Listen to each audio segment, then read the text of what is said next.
Sobat Football United, Assalamualaikum. Bismillah. Semoga semuanya sehat-sehat selalu, sehat-sehat sekeluarga. Sebelum gue mulai video ini, ya mari kita sama-sama doakan ya di Palestina. Semoga situasinya mereda ya, sehingga tidak ada lagi korban-korban tambahan terutamanya di Gaza, karena menurut gue situasi di sana sudah sangat-sangat gawat sekali ya. Mudah-mudahan segalanya bisa membaik. Amin. Oke, kali ini gue ingin membahas tentang perkiraan sejauh ini Manchester United ini nggak jauh-jauh banget. Siapa yang memberikan perkiraan? Langsung aja, ini dia. Gue ambil dari SG Philosophy, expected points atau poin yang diperkirakan, yang diharapkan Manchester United sejauh ini. Di mana sejauh ini Manchester United bahkan lebih bagus ya, karena diharapkan Manchester United itu mendapatkan 11 poin.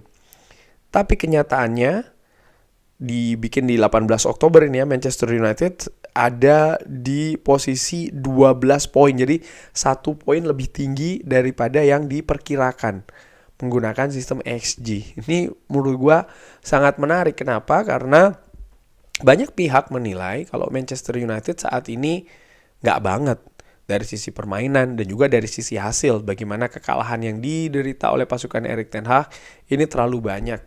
Bahkan jika dibandingkan musim lalu di periode yang sama. Tapi uniknya, karena menurut gue ini unik, menurut SG Filosofi ya, perkiraan ini ternyata nggak, justru bahkan lebih bagus 1 poin di angka gitu, di 1 angka lebih bagus ya dibandingin perkiraan.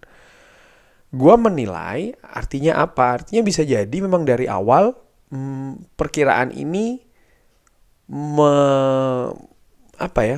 melihat Manchester United belum sesolid musim lalu, sehingga di awal musim perkiraannya ya di bawah dari musim lalu.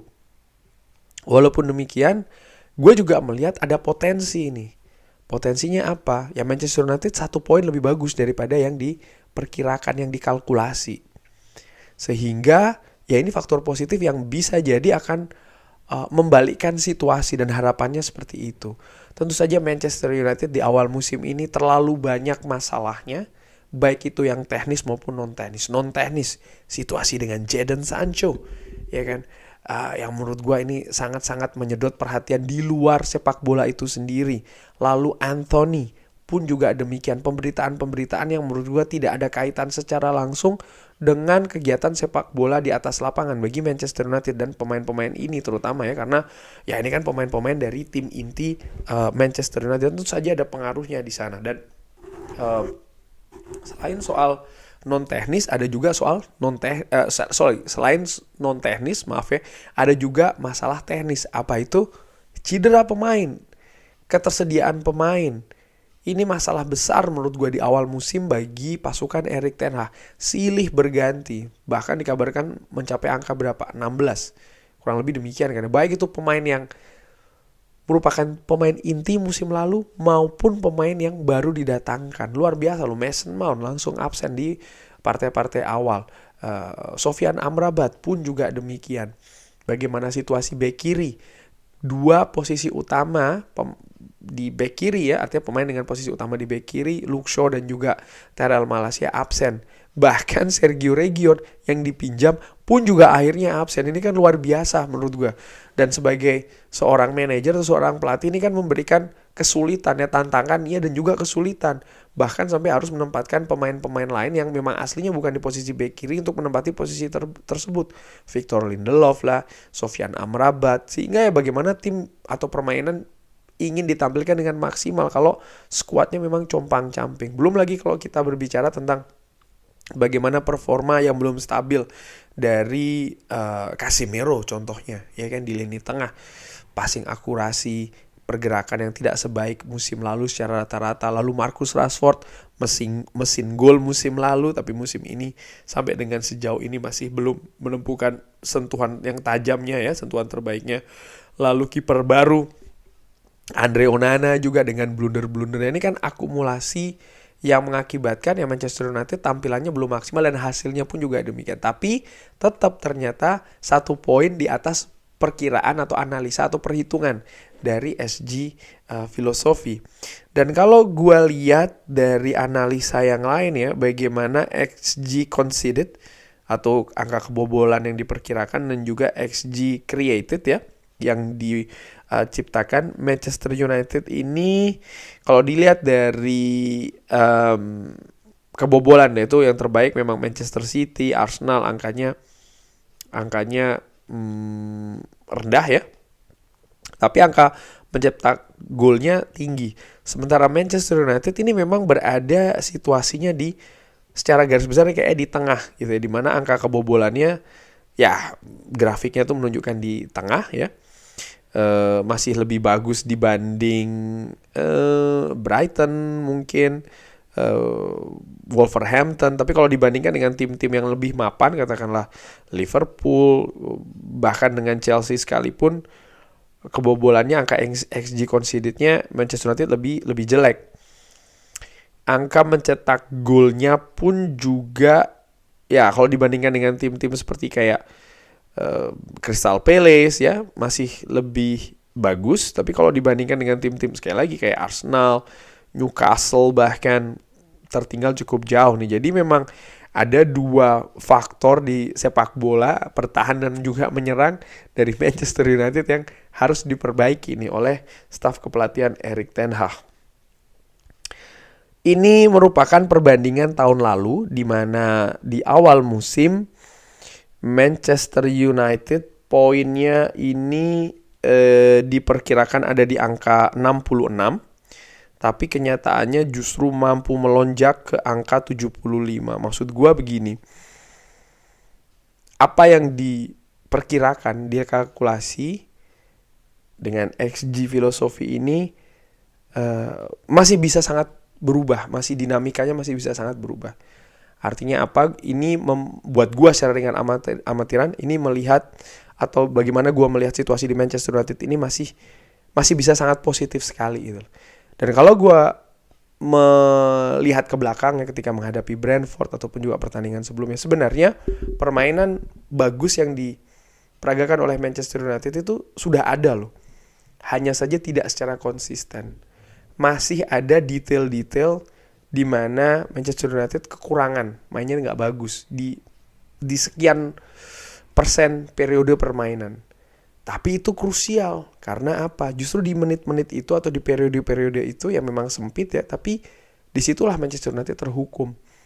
Kebobolan, ya kan? Ketika menghadapi Brentford, kesalahan jelas ya, yang minor sebenarnya, tapi lawan bisa mencetak gol. Menghadapi Crystal Palace pun juga demikian. Kalau gue tarik agak sedikit ke belakang, bagaimana situasinya ketika menghadapi Brighton, ada momen-momen yang seperti itu juga, kesalahan-kesalahan individu. Ketika menghadapi Arsenal bahkan ada kekurangan sedikit, ya kan? Bagaimana gol tercipta di penghujung pertandingan, ini kan menandakan memang konsistensi itu sih yang sangat kurang di sejauh ini bagi Manchester United, dan itu masih bisa diperbaiki menurut gue. Dan itu sudah terbukti musim lalu. Bagaimana di awal musim Manchester United tidak dilihat sebagai tim yang akan finish di papan atas ya, dari menurut versinya XG Filosofi. Tapi dengan perubahan dan perbaikan yang dilakukan, Manchester United bisa melampaui perkiraan tersebut. Nah, dari Opta Analis ini juga menarik bagaimana sebelum musim dimulai ya, Manchester United ini diprediksi akan finish di peringkat ke-5. Sekarang Manchester United berada di peringkat 10 nih.